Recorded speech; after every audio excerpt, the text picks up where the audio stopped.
ഒഴിച്ച് നാക്കിലയൊന്നു വിരിച്ച് കറിയോരോന്നായി വിളമ്പ്. കുന്നല്ലരിയുടെ ചോറിൽ നറുനെയ്യൊരു തുള്ളി ഒഴിച്ച് നന്നായി വെന്ത പരിപ്പും കൂട്ടി ഓണസദ്യ വിളമ്പ്. ഓണസദ്യ വിളമ്പ്. പൈമ്പാലിൽ പഞ്ചാര. ഇത് നമുക്ക് തൈര് സാധനം ഉണ്ടാക്കുന്നത് ഇനി നോക്കാം. ഇത് ഉണ്ടാക്കിയെടുക്കാൻ വേണ്ടിയിട്ട് നല്ല എളുപ്പമാണ്. ഇത് കറിയൊന്നും ഇല്ലാണ്ട് കഴിക്കാനും നല്ല ടേസ്റ്റ് ആയിരിക്കും. അപ്പൊ നമുക്ക് നോക്കാം ഇതിലേക്ക് വേണ്ട സാധനങ്ങൾ എന്തൊക്കെയാണ്. അതിന് വേണ്ടിയിട്ട് ഞാനിവിടെ 1 കപ്പ് പച്ചരി എടുത്തിട്ടുണ്ട്.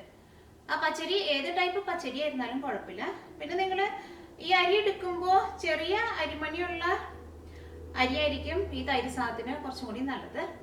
അപ്പൊ നിങ്ങൾക്ക് അങ്ങനത്തെ റൈസ് കിട്ടുകയാണെങ്കിൽ നിങ്ങൾ അതേപോലത്തെ ചെറിയ അരിമണിയുള്ള റൈസ് എടുക്കുക. ഇത് 1 കപ്പ് എടുത്തിട്ടുണ്ട്. ഇത് കുക്കറിലിട്ടിട്ട് നന്നായിട്ട് വേവിച്ചിട്ട് എടുക്കണം. അത് തൈര് സാധനത്തിലേക്ക് ചേർക്കുന്ന ചോറ് നന്നായിട്ട് വെന്ത ചോറായിരിക്കണം. അപ്പോഴായിരിക്കും തൈര് സാധനം നല്ല ടേസ്റ്റ് ഉണ്ടാവുക. പിന്നെ വേണ്ടത് തൈരാണ്. തൈര് നിങ്ങൾ ഇതിലേക്ക് ചേർക്കുമ്പോൾ അധികം പുളിക്കാത്ത തൈര് വേണം ചേർക്കാൻ വേണ്ടിയിട്ട്. ആ തൈര് ഞാൻ ഇതിലേക്ക് ചേർക്കുമ്പോൾ എന്താണ് ചേർക്കണേന്നുള്ളത് ആ ചേർക്കുന്ന സമയത്ത് പറയാം. ഈ തൈരിലേക്ക് 1 പച്ചമുളക് കൂടിയും ചേർത്തിട്ട് മിക്സിയിൽ ഇട്ടിട്ടൊന്ന് കറക്കിയിട്ട് എടുക്കണം. അത് കഴിഞ്ഞിട്ട് വെന്ത ചോറിലേക്ക് മിക്സ് ചെയ്യണം.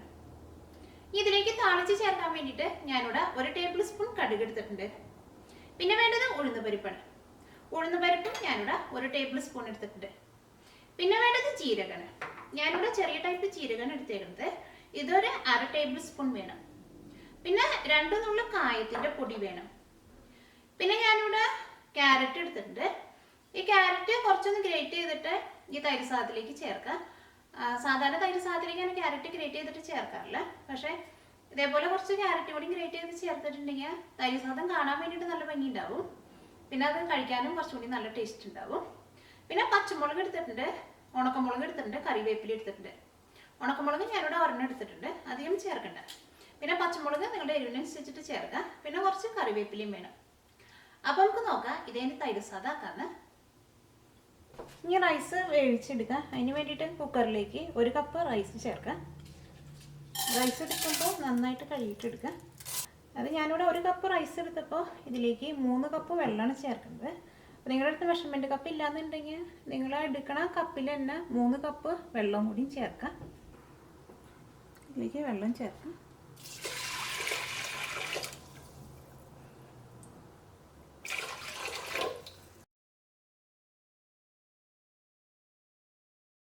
ഈ കുക്കറിൻ്റെ ഉള്ളിൽ നിന്ന് ഒരു വിസിൽ വന്നു കഴിഞ്ഞ് കഴിയുമ്പോൾ പിന്നെ ഒരു 10 മിനിറ്റ് ഒരു മീഡിയം ഫ്ലെയിമിൽ വെച്ചിട്ട് ഒന്നുകൂടി ഒന്ന് വേവിക്കുക. അത് കഴിഞ്ഞിട്ട് ഇതിൻ്റെ ഉള്ളിൽ നിന്ന് ആ സ്റ്റീം മുഴുവൻ പോയി കഴിഞ്ഞിട്ട് വേണം കുക്കർ തുറക്കാൻ വേണ്ടിയിട്ട്. ഈ ക്യാരറ്റ് ഒന്ന് ഗ്രേറ്റ് ചെയ്തിട്ട് എടുക്കാം.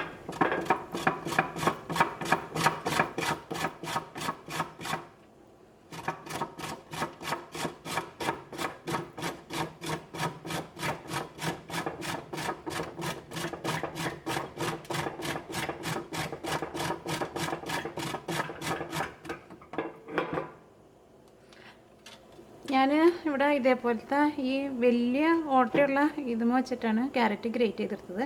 ഒരുപാട് ചെറുതാക്കിയിട്ട് ക്യാരറ്റ് ഗ്രേറ്റ് ചെയ്തിട്ട് എടുക്കണ്ട. ഞാനൊരു ദിവസം ഓറഞ്ചിൻ്റെ പുഡിങ് ഇട്ടിട്ടുണ്ടായിരുന്നു. അപ്പോൾ എൻ്റെ അടുത്ത് പലരും ചോദിച്ചിരുന്നു ഈ ഓറഞ്ച് എൻ്റെ തൊണ്ട എങ്ങനെ ഗ്രേറ്റ് ചെയ്തിട്ട് എടുക്കണേന്ന്. അത് ഇതേപോലത്തെ തന്നെ ഇതുമ്മ വെച്ചിട്ട് ഇങ്ങനെ ചെറുതായിട്ടുണ്ട്. ഇതും വെച്ചിട്ട് ഇങ്ങനെ ഗ്രേറ്റ് ചെയ്തിട്ട് എടുത്താൽ മതി. അത് നിങ്ങൾ ഓറഞ്ചോ അല്ലെങ്കിൽ നാരങ്ങ എന്ത് ഗ്രേറ്റ് ചെയ്തെടുക്കുമ്പോഴായിരുന്നാലും ആ പുറത്ത് ആ തൊണ്ട് മാത്രമേ എടുക്കാൻ പാടുള്ളൂ.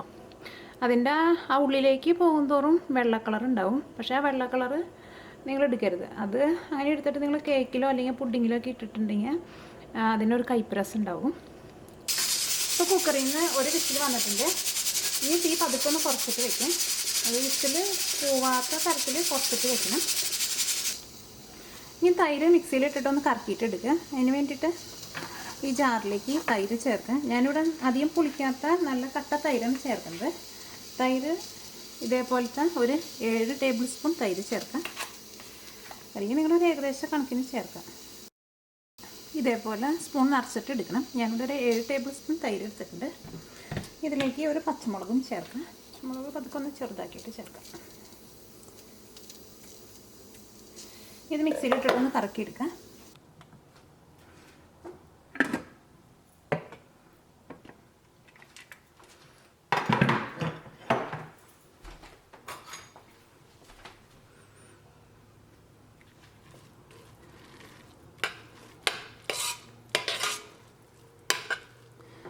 ഇപ്പോൾ ചോറ് നന്നായിട്ട് വെന്തിട്ടുണ്ട്. ഇതിനകത്ത് ഒട്ടും വെള്ളമില്ലാണ്ട് നല്ല കറക്റ്റ് പാകത്തിൽ വെന്ത് കിട്ടിയിട്ടുണ്ട് ചോറ്.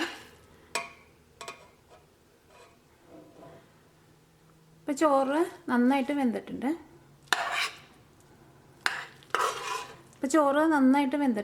ഇത് ഒട്ടും വെള്ളമില്ലാണ്ട് നല്ല കറക്റ്റ് പാകത്തിന് വെന്ത് കിട്ടിയിട്ടുണ്ട്. നിങ്ങൾ ഒരു കപ്പ് റൈസ് എടുക്കുമ്പോൾ എടുക്കുന്ന കപ്പിൽ തന്നെ 3 കപ്പ് വെള്ളം ചേർക്കാം. ഈ ചോറ് തുറന്നിട്ട് വെക്കാം. ഇത് പതുക്കൊന്ന് ചൂടാറിയിട്ട് വേണം ഇതിലേക്ക് നമുക്ക് തൈരും പിന്നെ താളിച്ചതും ചേർക്കാൻ വേണ്ടിയിട്ട്. നല്ല ചൂടോട് കൂടിയിട്ട് ചേർക്കണ്ട. അപ്പോൾ ഇത് താളിച്ചെടുക്കുമ്പോഴേക്കും ഈ ചോറ് ഞാൻ തുറന്ന് വെച്ചിട്ടുണ്ടെങ്കിൽ ഇത് പതുക്കൊന്ന് ചൂടാറും. ഇനി ഇതിലേക്ക് താളിച്ച് ചേർക്കാൻ വേണ്ടിയിട്ട് ഒരു ചെറിയ പാൻ വെച്ചിട്ട് ചൂടാക്കാം. ഇതിലേക്ക് കുറച്ച് ഓയിൽ ഒഴിക്കാം. ഞാനിവിടെ വെജിറ്റബിൾ ഓയിലാണ് ചേർക്കുന്നത്. നിങ്ങൾക്ക് ഇഷ്ടമുള്ള ടൈപ്പ് ഓയിൽ ചേർക്കാം. ഈ ചൂടായ ഓയിലിലേക്ക് കടുകിട്ട് പൊട്ടിക്കുക. ഞാൻ ഇതിലേക്ക് 1 ടേബിൾ സ്പൂൺ കടുകാണ് ചേർക്കുന്നത്. കടുക് പൊട്ടിയിട്ടുണ്ട്. ഇനി ഇതിലേക്ക് 1 ടേബിൾ സ്പൂൺ ഉഴുന്ന് ചേർക്കാം.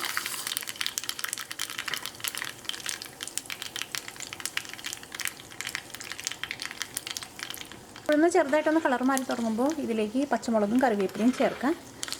ഉഴുന്ന് കരിഞ്ഞു പോകാണ്ട് നോക്കണം. ചെറുതായിട്ടൊരു കളർ മാറി തുടങ്ങുമ്പോൾ തന്നെ ഇതിലേക്ക് പച്ചമുളകും ഉണക്കമുളകും ചേർക്കാം. ഞാനിവിടെ ഉണക്കമുളകും നല്ല ചെറുതായിട്ട് കട്ട് ചെയ്തിട്ട് ഇട്ടിട്ടുണ്ട്. ഇതിലേക്ക് 1/2 ടേബിൾ സ്പൂൺ ജീരകം ചേർക്കാം. ജീരകം ഏറ്റവും ലാസ്റ്റ് ചേർക്കാൻ മതി, അല്ലെങ്കിൽ ചിലപ്പോൾ ജീരകം കരിഞ്ഞു പോകും. ഇതിലേക്ക് കറിവേപ്പില ചേർക്കാം.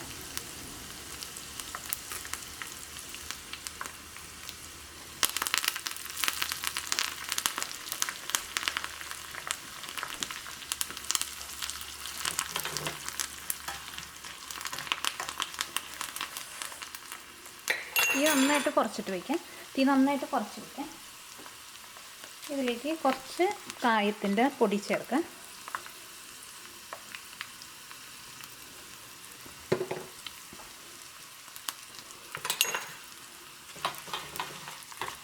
ഈ തീ ഓഫ് ചെയ്യാം.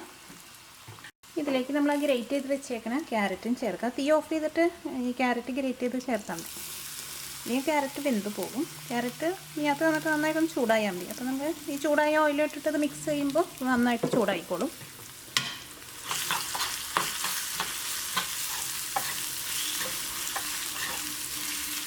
ആ കായം ചേർത്തതിൻ്റെ നല്ലൊരു സ്മെല്ല് വരുന്നുണ്ട് ഇതിങ്ങനെ മിക്സ് ചെയ്യുമ്പോൾ. നിങ്ങൾ കായത്തിൻ്റെ പൊടി ചേർക്കുമ്പോൾ ഒരുപാട് ചേർക്കണ്ട, കുറച്ചൊരു ടേസ്റ്റിന് വേണ്ടിയിട്ട് ചേർക്കാം.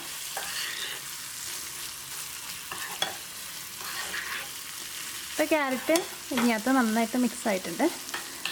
ഇത് ചോറിലേക്ക് ചേർക്കാം. ഈ വേവിച്ച് വെച്ചേക്കുന്ന ചോറ് നമുക്ക് വേറൊരു പാത്രത്തിലേക്ക് പകർത്താം.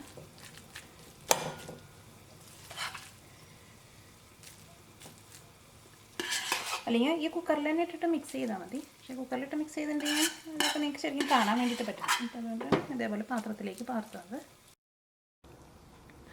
ഇതിലേക്ക് തൈര് ചേർക്കാം. തൈരും പച്ചമുളകും കൂടിയിട്ട് ഞാൻ മിക്സിയിലിട്ടിട്ടൊന്ന് കറക്കി എടുത്തിട്ടുണ്ട്.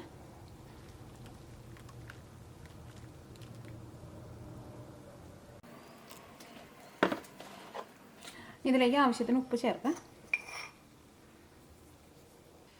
ഇതെല്ലാം കൂടിയിട്ടൊന്ന് മിക്സ് ചെയ്യാം.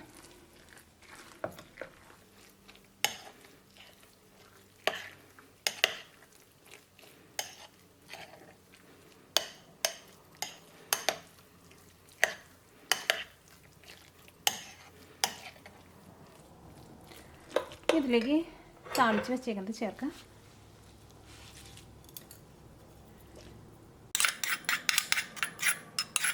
ഇത് ഞാൻ നന്നായിട്ട് മിക്സ് ചെയ്യാം.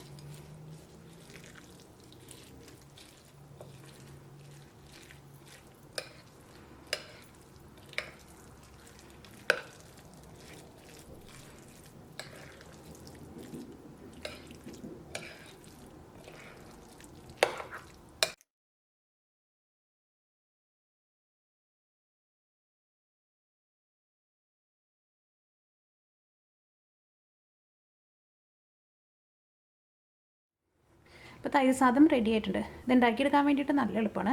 ഇത് കഴിക്കാൻ വേണ്ടിയിട്ട് അങ്ങനെ പ്രത്യേകിച്ച് കറിയൊന്നും ഒന്നും ആവശ്യമില്ല. ഇത് വെറുതെ നമുക്ക് സ്പൂണും കൊണ്ട് കോരി കഴിക്കാനും നല്ല ടേസ്റ്റ് ആയിരിക്കും. പിന്നെ ചിലവർക്ക് ഇത് നന്നായിട്ട് തണുപ്പിച്ചിട്ട് കഴിക്കുന്നതായിരിക്കും ഇഷ്ടം, അല്ലെങ്കിൽ ചെറിയ ചൂടോടുകൂടി കഴിക്കുക. അത് നിങ്ങളുടെ ടേസ്റ്റിനനുസരിച്ചിട്ട് നിങ്ങൾ കഴിക്കുക. അപ്പോൾ നിങ്ങളെല്ലാവരും ഉണ്ടാക്കി നോക്കുക. ബാച്ചിലേഴ്സിനൊക്കെ പെട്ടെന്ന് ഉണ്ടാക്കിയെടുക്കാൻ വേണ്ടിയിട്ട് പറ്റും. ഇതിപ്പോൾ 1 കപ്പ് റൈസ് വെച്ച് ഉണ്ടാക്കിയിട്ടുണ്ടെങ്കിൽ ഇതൊരു 2 പേർക്ക് കഴിക്കാൻ വേണ്ടിയിട്ടുണ്ടാവും.